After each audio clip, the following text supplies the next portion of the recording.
ಶಾಲೆ ಮೇಲುಸ್ತುವಾರಿ ಅಧ್ಯಕ್ಷ ಆದಂತ ರವಿ ತಳವಾರ್ ಅವ್ರ ಶ್ರಮನೂ ಬಹಳ ಐತೆ. ನಾವೊಂದು ತಿಂಗಳಿಂದ ನೋಡ್ತಿದ್ದೆ ಅವ್ರನ್ನ. ಬಾಗಲಕೋಟೆಗೆ ನಾನು ಹೋಗ್ತಿದ್ನಿಲ್ಲ, ಅವ್ರು ತಮ್ಮ ತಂಡ ಕಟ್ಕೊಂಡು ಅಲ್ಲಿ ಕಾಣ್ತಿದ್ರು.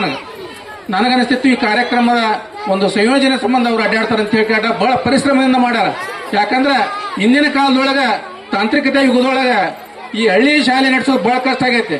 ನಾವಿದ್ದಾಗ A-B ಬ್ಯಾಚ್ ಇರ್ತಿದ್ವಿ ಇಲ್ಲಿ ಪ್ರಾಥಮಿಕ ಶಾಲೆಯೊಳಗ. ಈಗ ಒಂದೊಂದು ಕ್ಲಾಸು ನಡೆಯುವಂಥದ್ದು ಬಹಳ ಕಷ್ಟ ಆಗೈತಿ. ಅದಕ್ಕಾಗಿ ಎಲ್ಲರನ್ನೂ ಸೇರಿಸಿಕೊಂಡು, ವಿದ್ಯಾರ್ಥಿಗಳನ್ನ ಸೇರಿಸಿಕೊಂಡು, ಶಿಕ್ಷಕರನ್ನು ಸೇರಿಸಿಕೊಂಡು ಇಲ್ಲಿ ಇಂಥ ಒಂದು ಅದ್ಭುತವಾದ ಕಾರ್ಯಕ್ರಮ ಮಾಡ್ಯಾರಪ್ಪ ಅಂತಂದ್ರೆ ಅವರು ಮೆಚ್ಚುವಂತ ಕೆಲಸ. ಇಂಥ ಅಧ್ಯಕ್ಷರು STMC ಒಳಗೆ ಇದ್ರಪ್ಪ ಅಂತಂತಂದ್ರೆ ಈ ಹಳ್ಳಿಯಲ್ಲಿ ಇರ್ತಕ್ಕಂಥ ಶಾಲೆಗಳು ನಶಿಸಿ ಹೋಗುವುದಿಲ್ಲ, ಅವಕ್ಕೆ ಇನ್ನಷ್ಟು ಶಕ್ತಿ ತುಂಬಿದಂಗೆ ಆಗುತ್ತೆ ಅಂತೇಳಿ ನಾನು ಬಯಸ್ತಾ ಇದ್ದೇನೆ.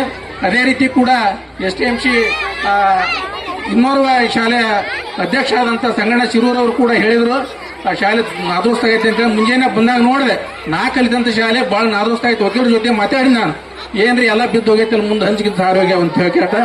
ಅದಕ್ಕಾಗಿ ನಾವು ಊರವ್ರು ಎಲ್ಲರೂ ಕೂಡ್ಕೊಂಡು ಕೇಟ ಅದಕ್ಕೆ ಇಲಾಖೆಗೆ ಒತ್ತಾಯ ಮಾಡೋಣ.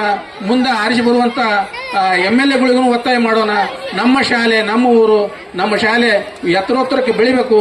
ನಮ್ಮ ಶಾಲೆಗೆ ನಾವೆಲ್ಲರೂ ಅಭಿಮಾನದಿಂದ ಸಹಕರಿಸಿ ಈ ಸರ್ಕಾರಿ ಶಾಲೆಗಳು ಒಂದು ನಶಿಸಿ ಹೋಗಲಾರ್ದಾಗೆ ನಾವು ನೀವೆಲ್ಲರೂ ಅದಕ್ಕೆಲ್ಲ ಶಕ್ತಿ ತುಂಬೋಣ ಅಂತ ಹೇಳಿ ಕೇಟ ನಾನು ಹೇಳಿ ನನ್ನ 2 ನಿಮಿಷಗಳ ಮುಗಿಸ್ತಾ ಇದ್ದೀನಿ.